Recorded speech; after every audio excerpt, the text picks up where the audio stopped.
WCLN 1170 Radio and Cable Channel 16 are pleased to present We Should Know, hosted by J.W. Simmons, an upbeat, informative look at people, places, and issues facing our community. This education-based analysis of issues will remain positive and informative as we consider closely what we should know.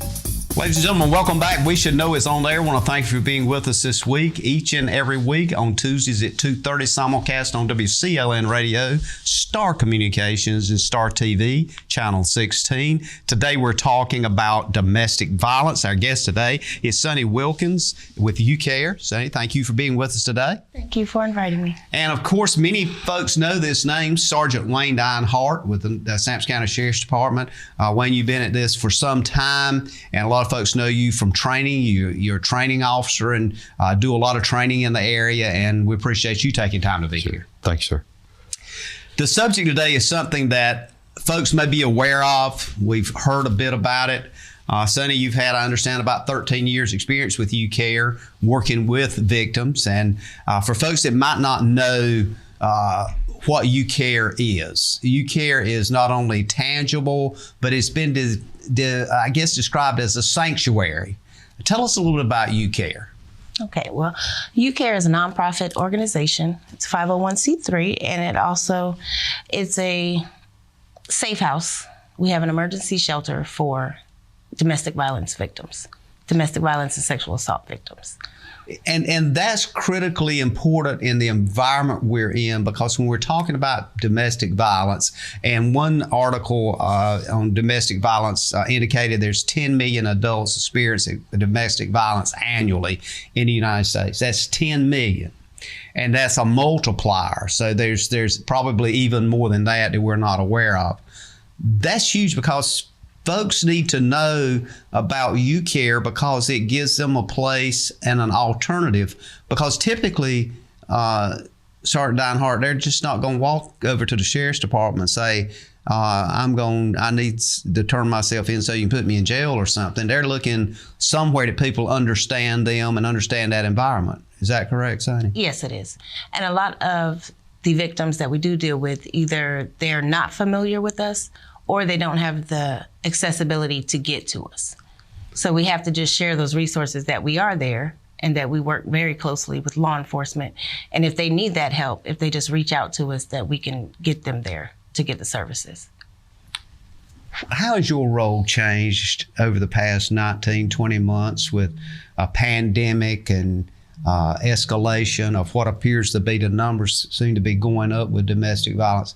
How has what you do changed? Have you found that you are just kind of exhausted with the time you put in? Is the court system able to handle it?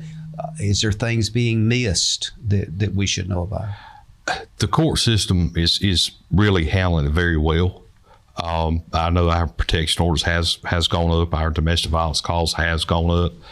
But as far as missing anything, I would probably say not really. Because our road deputies are very well trained in domestic violence now, and they handle a lot of calls like they should. Mm-hmm.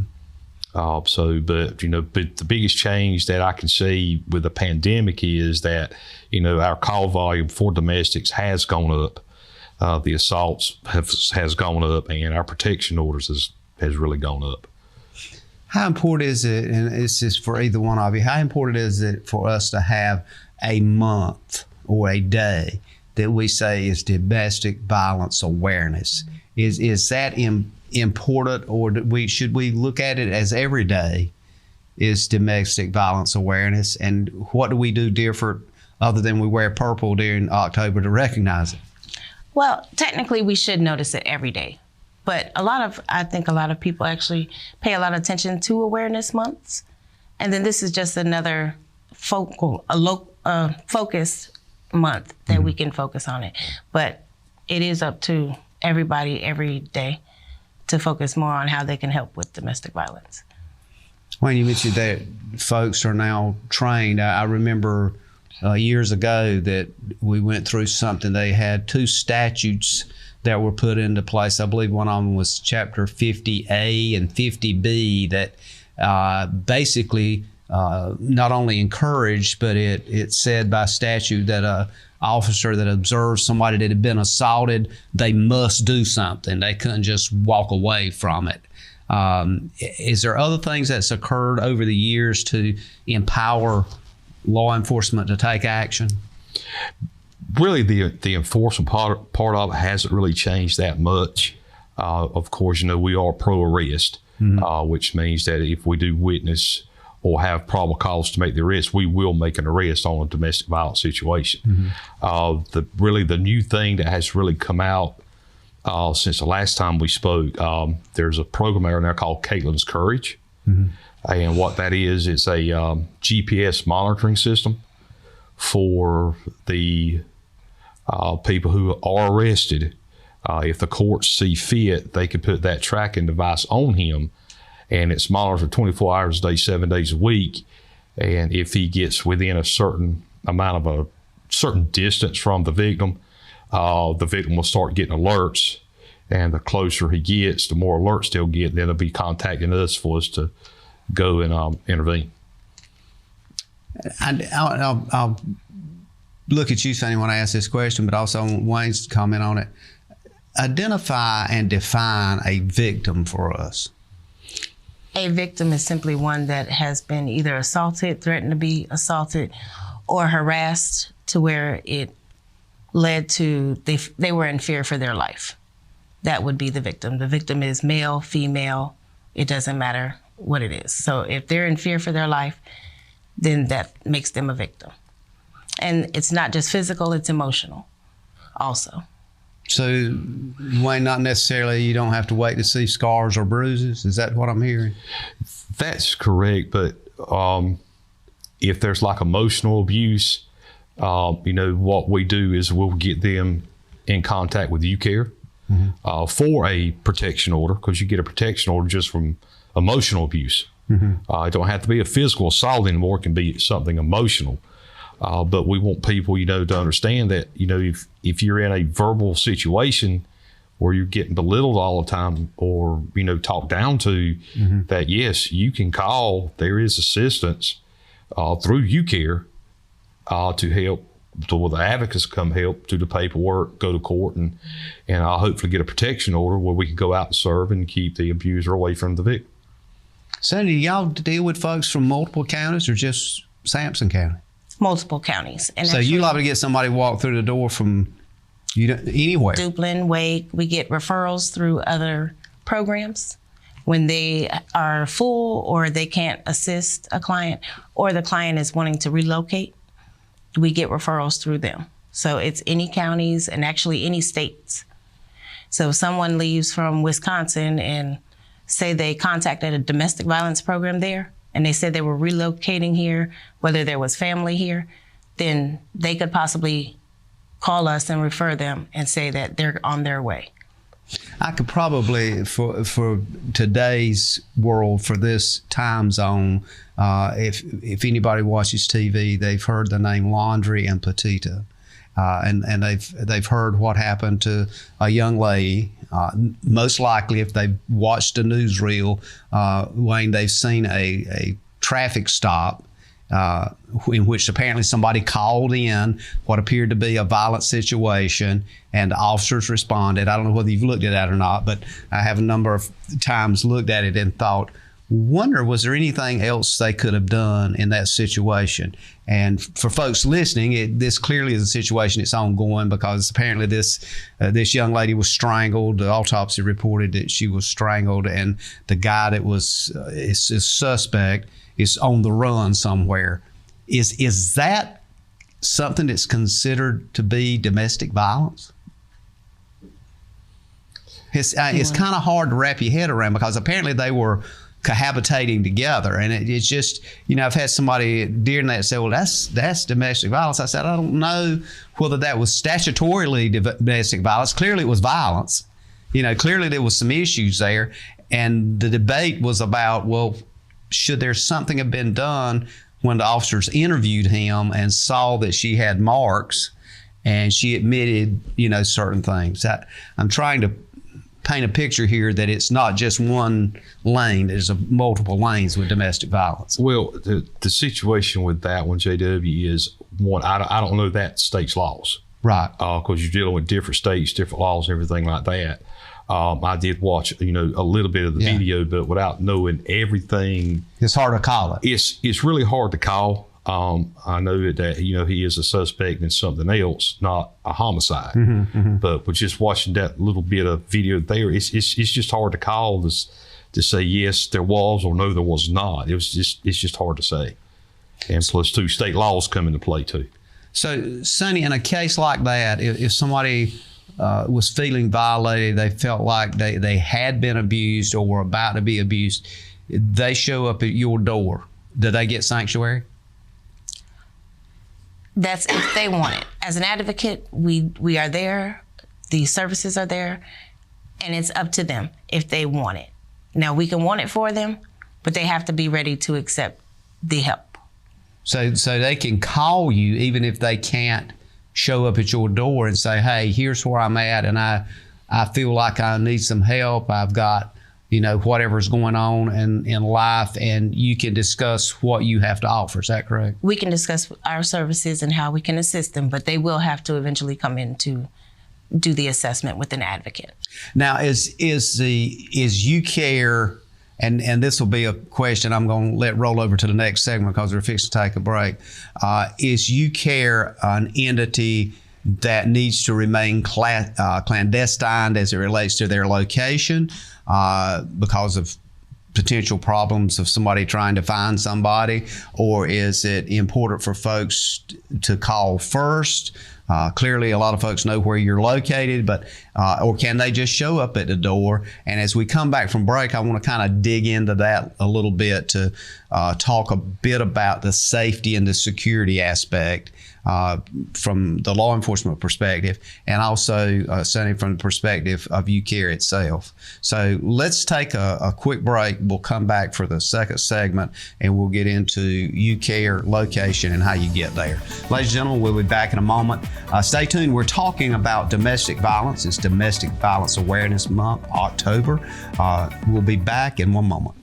Experiencing slow internet? If you have a fast internet package, the problem is most likely your wireless router. With more devices using Wi-Fi, your wireless router may not be able to deliver the speed and coverage you need. We now have the leading solution to enhance your internet experience. Using small devices in a mesh network, these Wi-Fi appliances cover just about any size home so that all your devices can operate to their fullest potential. Whole home Wi-Fi from Star Communications. Get the most out of your internet connection. Ladies and gentlemen, welcome back. Thanks for being with us. My name is J.W. Simmons. I'm your host. Our guests today are talking about domestic violence, and they are Sunny Wilkins, 13 plus years with UCARE. Sunny, thank you for being with us, and Sergeant Wayne Deinhart, the Sampson County Sheriff's Department, who handles a lot of domestic, in fact, probably all of domestic violence stuff somehow comes across your desk. Yes, sir. I would think. So that's a pretty huge bundle of things. As we went to break, I indicated I want to come back and let's kind of cover that process as people are listening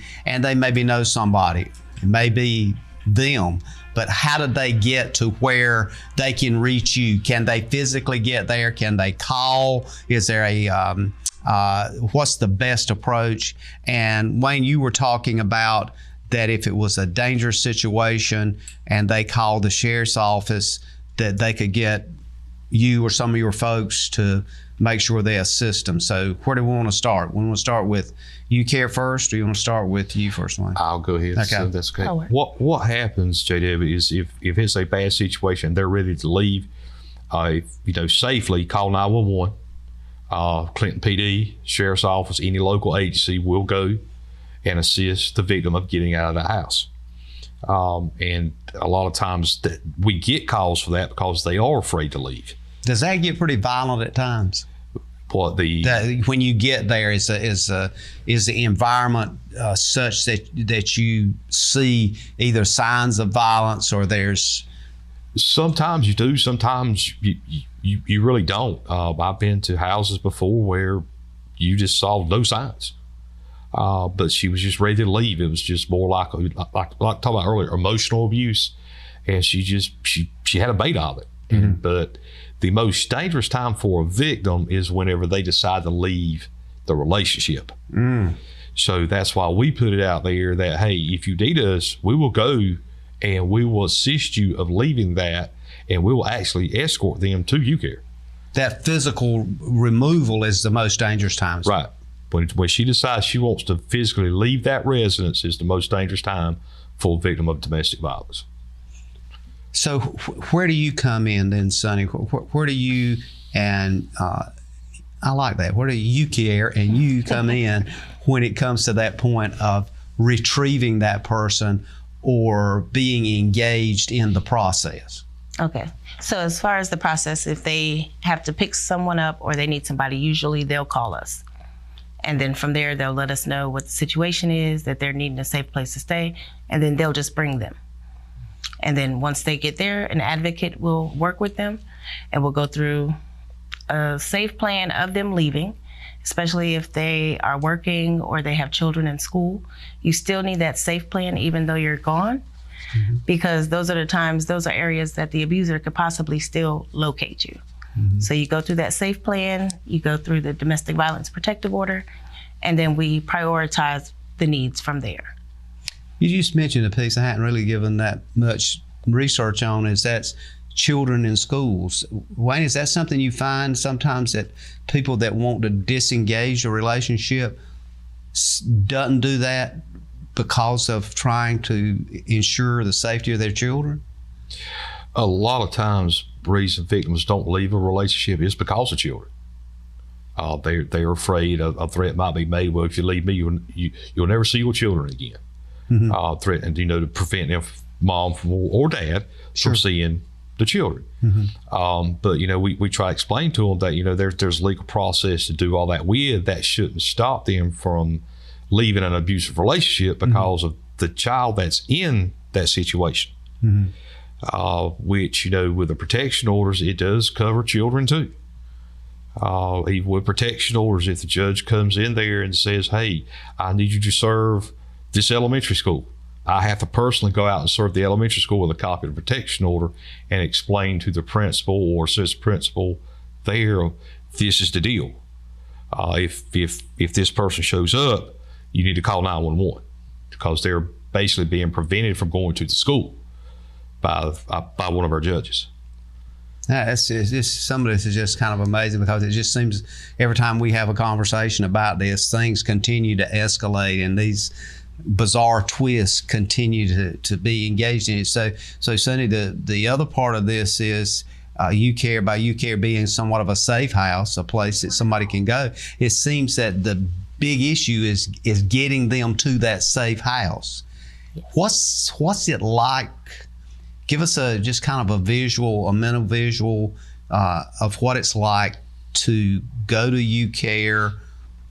What's the facility like? What should they expect? I mean, I guess I'm trying to put myself in somebody else's shoes now because I'd be wanting to know, what should I expect to experience? Is there food there? What if I leave my clothes? I don't have any clothes. Do you have clothes available? Is there a place I can clean up and shower? Is all that available? Just talk to us about that from the UCARE angle. Okay, so the emergency shelter, we do provide food, we do provide clothes, and I'll get into that, and I can just speak to you about the Beehive thrift store. But they're being displaced from their original home, so there's going to be some emotions and some frustration possibly from that, just having to be removed from their home to a new place. So it's a little different. And so they have like a communal area to eat. Of course, we have restrooms where they can shower. We provide all of that. And it's also donated by the community. So we get personal hygiene, clothing, all types of items for victims in need. We do have a secured facility. There are cameras around the premises. There are cameras inside and outside. Of course, they're not in rooms, but they're in the communal areas just for everyone's safety. So we do have, we ask that you just clean up behind yourself. You're pretty much, this is just your living space. We're not there to hang over you or keep you on a schedule. We'd like for you to keep your same schedule that you have, or be looking for employment or daycare if needed. So we can be working on you finding a safe place to stay. Is there a time element? I mean, if somebody goes there, is there a maximum amount of time they can stay, or is there the average time they stay? Talk to us about that. Well, in average time, it may vary. A lot of times we have people that come in and right back out. It's based on each individual. So it's based on their individual needs. And if they have family and relocate, if they want to relocate from there, we possibly have people, maybe 2 weeks would be an average. But with different situations, it may last a little longer.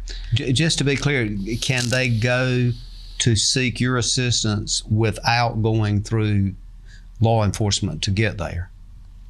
Yes, they can. If they can safely get there on their own, okay, they can come. So somebody could go and say, listen, I just decided I couldn't take this anymore, and I don't really have anywhere to go, and I just need to get away for a few days and then try to get my life straight. They can do that? Yes, they can, as long as they're experiencing domestic violence and sexual assault. And to be clear, just so folks will understand, we're talking about an entity here, as you pointed out, it's a 501 that is a nonprofit that depends on the community and contributions from the community to sustain itself. Yes. In fact, the community donations are more important because with the funding, with government, we do receive state and federal funds.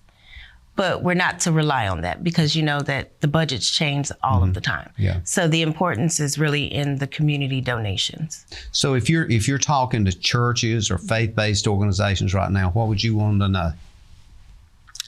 I would just want them to know that COVID has come, and unfortunately that's very troubling, but domestic violence is here and it remains here, and it's just become a lot more difficult with the pandemic. And we're still here, we're still serving, and we could use their help.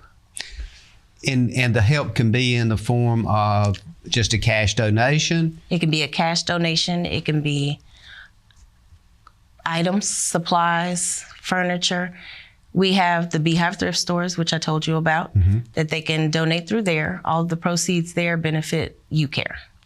And I want to get into maybe the next segment. I want to get into some of the details of what the Beehive is, and I think people have heard about that. But I'm thinking a lot of churches oftentimes will get behind a particular project, and they'll want to do something. I mean, that's what churches do, is help their neighbors. So they want to do something. So I want you to kind of think about the kinds of things you need, the most quote needed items, so to speak, and that kind of thing. Okay. So we got about a minute here, but I want to kind of touch base with you as we kind of go to our next break. But when you look at your job, and you've been doing this how many years now? Since 2003. Wow. So you've got quite a bit of experience. There's been a lot of turns and so forth in the process and how things is done.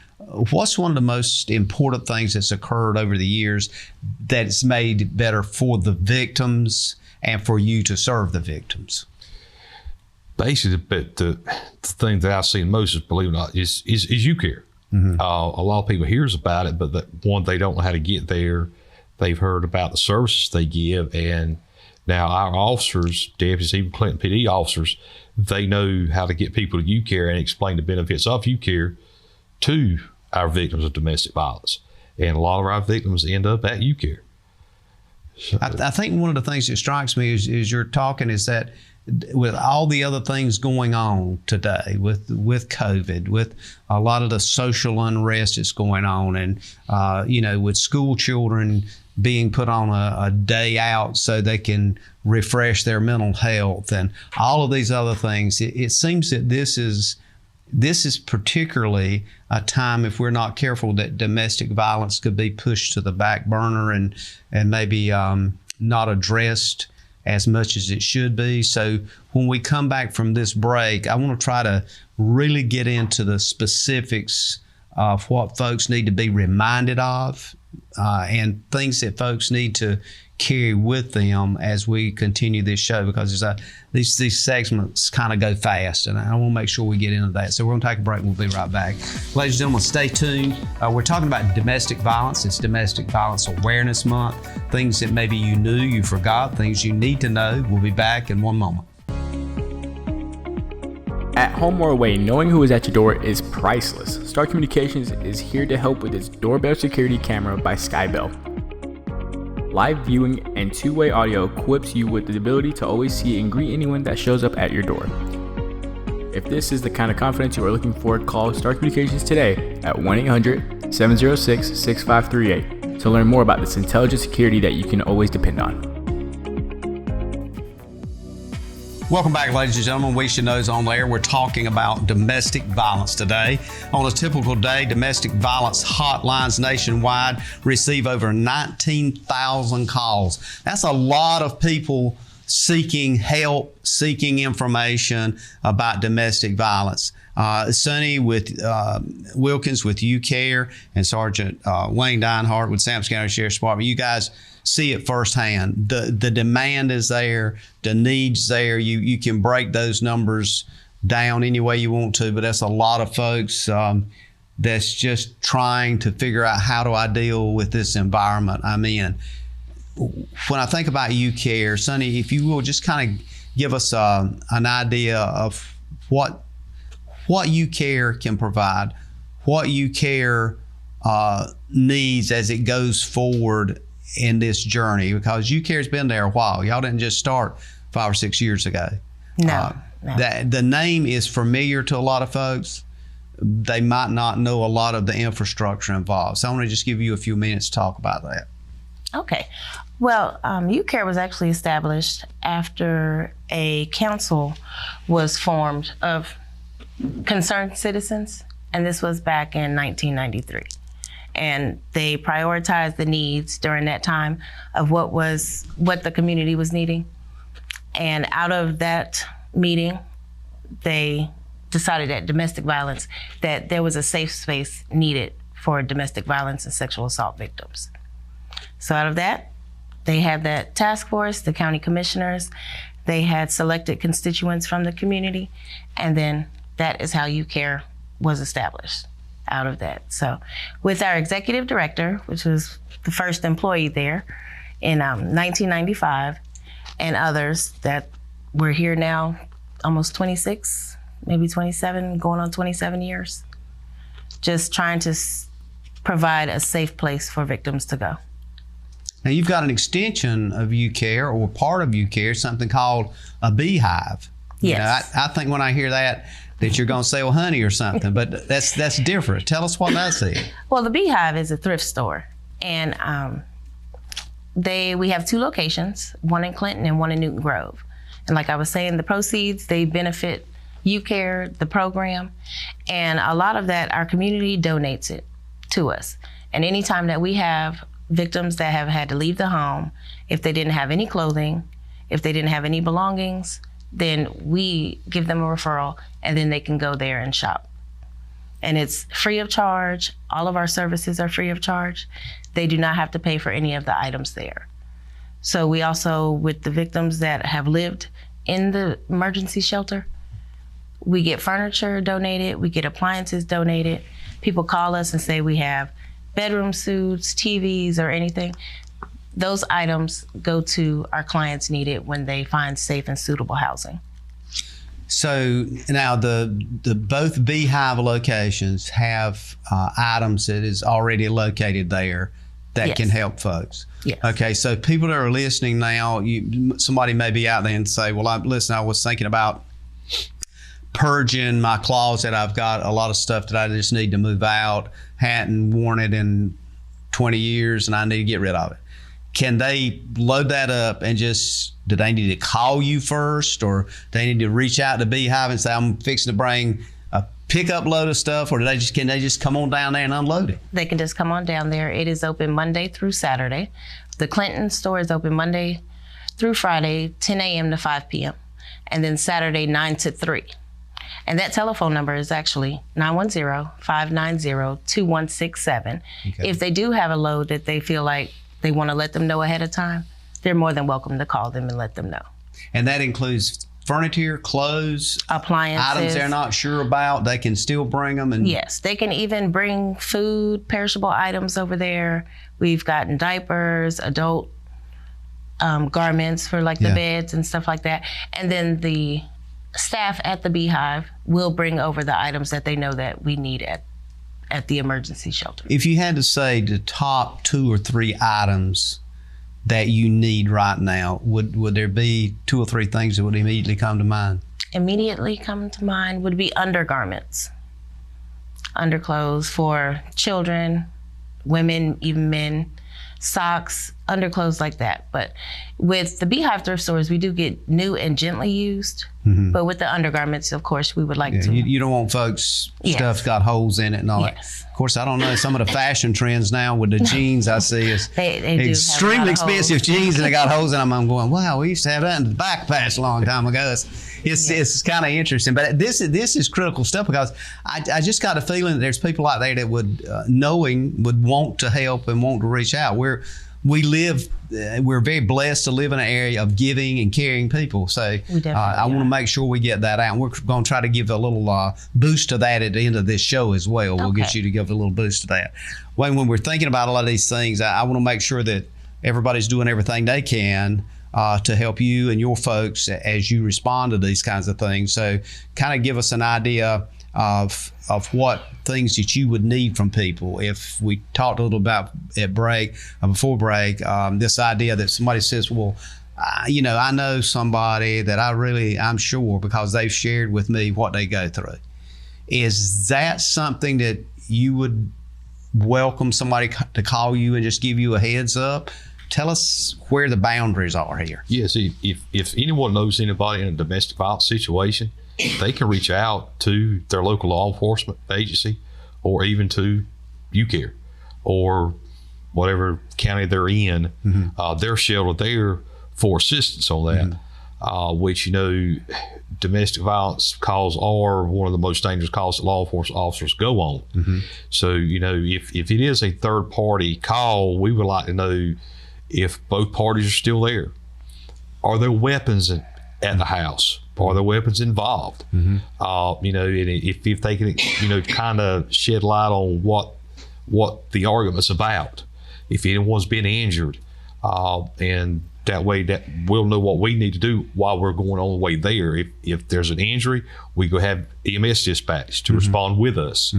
But if it's just something where it's like an anomalous call, yes, we welcome that, because even though they might not want us to call the person, we can give that anomalous caller information to get to the victim.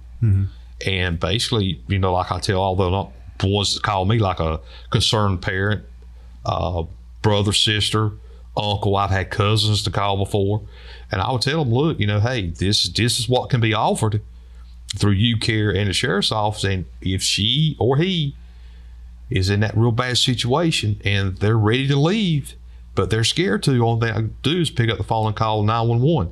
I know Clinton Police Department, they do the same thing that the sheriff's office does. They can go and get you out of that situation just as well as the sheriff's office does.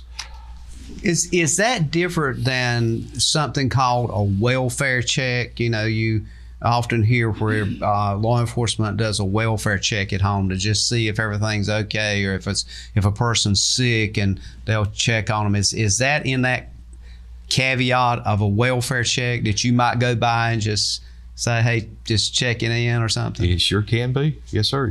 It sure can be. But if there's the information there, like hey, she is a victim of domestic violence, never been reported before, I've not heard from her in 2 or 3 weeks, I would love to have a welfare check. Okay, we know we're going to a domestic situation, and we will be glad to go to a welfare check on the victim. But yes, we have done welfare checks on victims of domestic violence because it could be an out-of-state family member who's not heard from the person, and they'll call and we'll go check on them.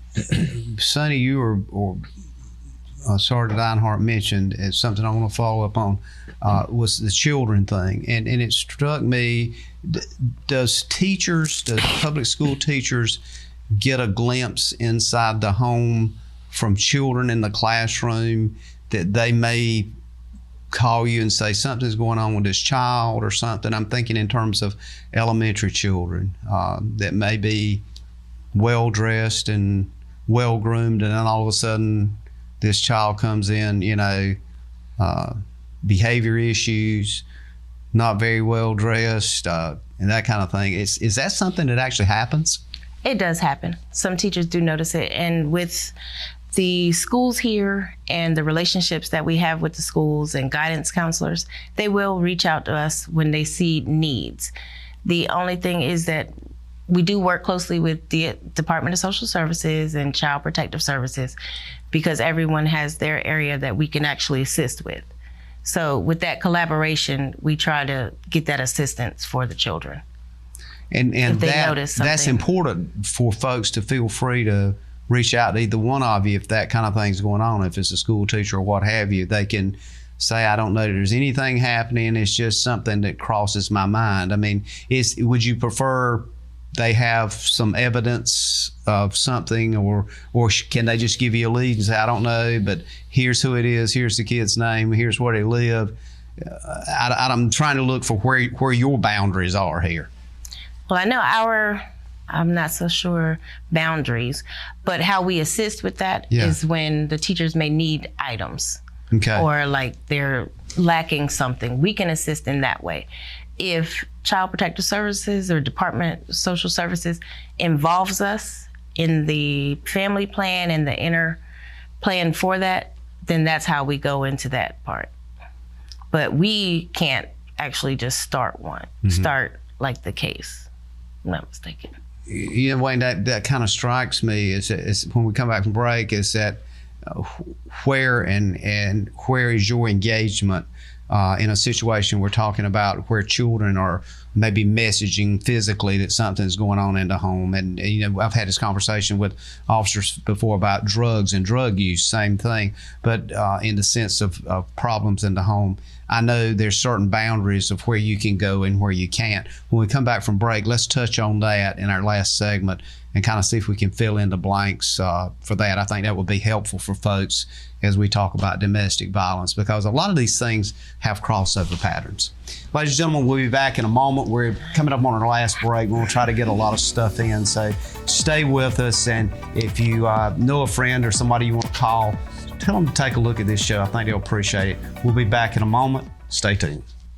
To get the most out of your electronic devices, you need a strong internet connection and a protected home Wi-Fi network. You need high-speed internet from Star. Star has the fastest, most affordable high-speed internet service available for all your devices. We have no long-term contracts or high-pressure sales. Our service speaks for itself, and switching is hassle-free. We take care of everything with free installation from a local company. High-speed internet from Star. Internet at the speed of life.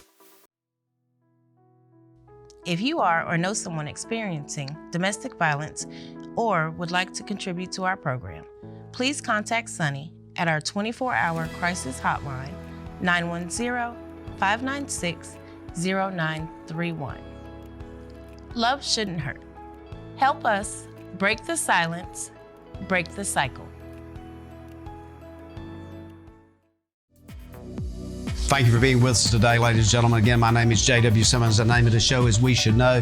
It is you and about you that this show exists. We try to bring you information that you have suggested, things you've asked about.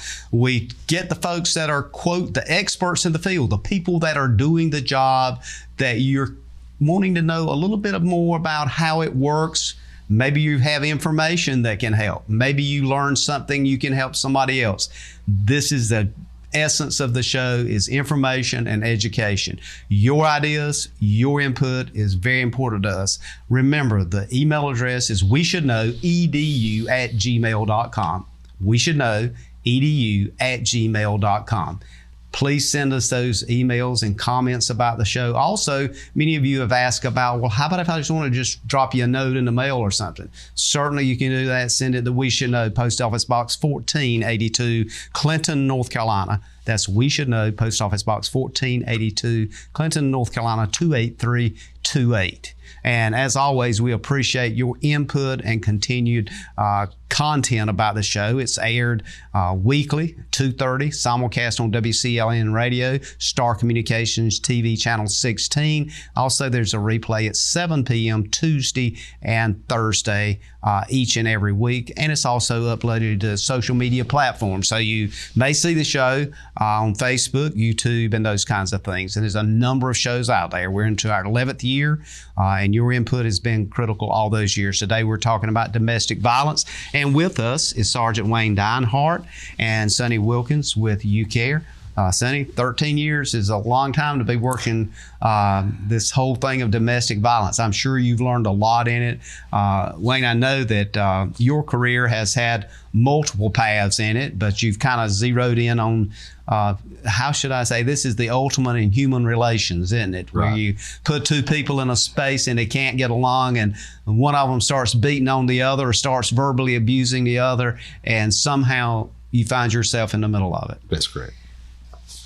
Tell us from your perspective, and I want to use what time we've got left in this last segment to be as beneficial as we can make it for folks to understand the critical importance of domestic violence, of how law enforcement's involvement. And you've mentioned a couple of times about how you guys get involved. What are the critical things that you need to know? You were talking about that previously, because it puts officers in a very dangerous situation, precarious to say the least. Let's go back over that and talk a bit more in depth about that involvement and when you guys are engaged. Well, if someone calls 911 for domestic violence and active domestic violence, even if it's not active, the biggest thing we want to know, are there any firearms inside that residence? Because you have a lot of officers over the past several years who has been basically shot and killed walking up to a residence on domestic violence calls. Mm-hmm. I know just a few years ago it just happened in Virginia.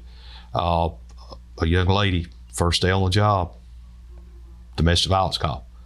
And there's a lot of officers every year that gets hurt or gets shot from that. And that's why it's very important that we know if we got weapons inside that house. We know they're gonna have knives. You got kitchens. Mm-hmm. We know that. Our biggest concern is like the firearm aspect. Are there guns inside that house?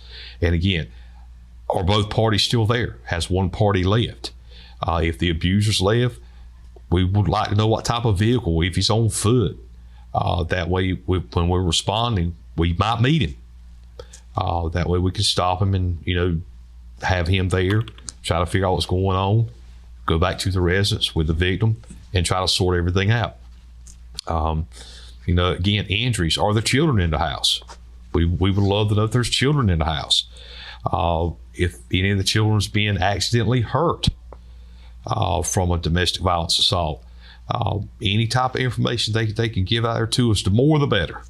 The more the better. And again, like I said before, injuries, that way we can have EMS on the way. It might just be a little scratch, but we don't know, but we try to get the resources there as soon as we can to help the victim in that situation at the time, because it is ongoing emergency for that victim. And we try to get there and try to end that crisis for her, either by UCARE or having to charge somebody. So that's more information we can gather, the better off we will be while we're en route. Do you find sometimes that folks look at you and go, I was just a little hesitant about getting involved, or I didn't feel it was my place to get involved? And it may be something as simple as something they see shopping at Christmas with a child, or it may start with, what appears to be a child abuse situation and end up both. Do you feel like you miss a lot of calls because folks say, I just don't want to get involved in that? Actually, JW, our third-party calls over the years, we're getting more third-party calls of domestics at a neighbor's house, or a third party might call, hey, I was on the phone with my sister and say, I got to go, he's coming in and he's got a gun. Yeah. You know, something like that. We're actually getting third party calls now to respond to domestics where the victim is not actually calling law enforcement. It's a concerned citizen who's calling law enforcement for us to go out there and respond. We have what we call rolling domestics on the highways. Another motorist will see that going on, they'll call 911. Either, Highway Patrol be dispatched and Sheriff's Office be dispatched, or Clinton PD could be dispatched. If it's inside the city, to a rolling domestic.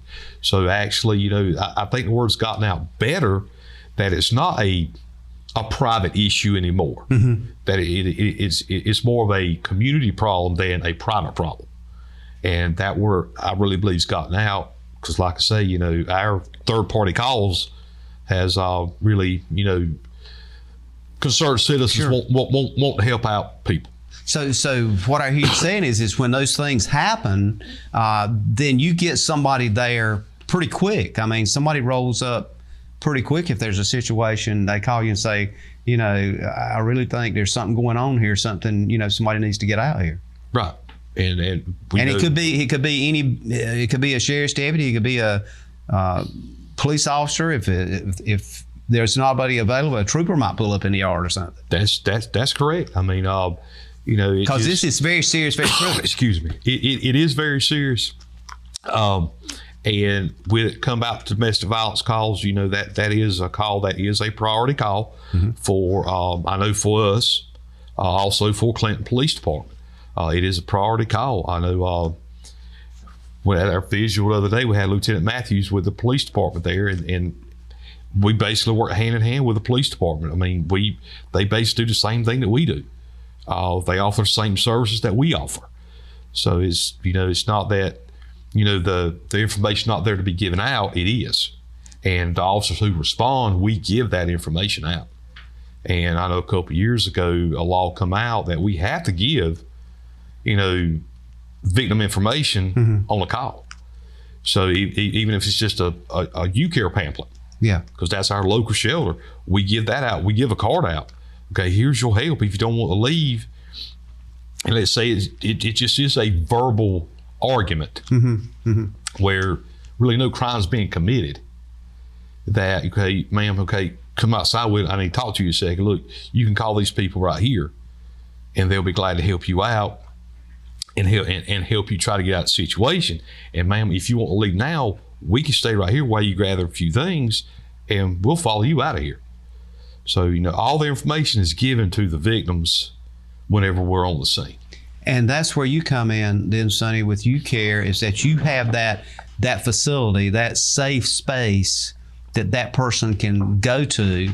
If they can get there, they can go to. And you mentioned a while ago, I want to clarify this before we get out of time here. You mentioned a while ago that you might need children's underclothes and that kind of thing. Does children sometimes come with that spouse or that partner? Most definitely. Definitely. We get a lot of children, families from either because they don't want to leave them there. No, of course not. Families they may be one child to 5 or 6 children. And and those might be multiple families where we could have up to 10, 12 kids in the facility at one time. Wow. So children are definitely and that creates impacted. I'm not going to say a problem, but that creates a challenge for you guys to be able not only to manage that, but have the resources to be able to feed, clothe, and sustain that many people. Yes, it is. And I mean, I think a lot of people don't see the huge dynamic of that. But if you start including children in it, Wayne, you got a lot of moving parts that now is involved in what typically we see as a partner or relationship issue now becomes a full-blown, as you pointed out, community issue. What I love about this county right here is the agencies that work so close together. DSS, the Sheriff's Office, Clinton PD, UCARE, our court system, our DA's office. We all work together when there's situations that is involving a child or a domestic violence situation, whatever, that everybody is basically, I would say, on the same page now, where they're not given different information from, let's say, this agency and a different information from this agency. Now it's basically everything is the same information that is being given out because of that tight-knit relationship that we have with other agencies now. I want to thank Sunny. I want to thank you for being with us with UCARE. Thank you. Started Wayne Deinhart, Sampson County Sheriff's Department.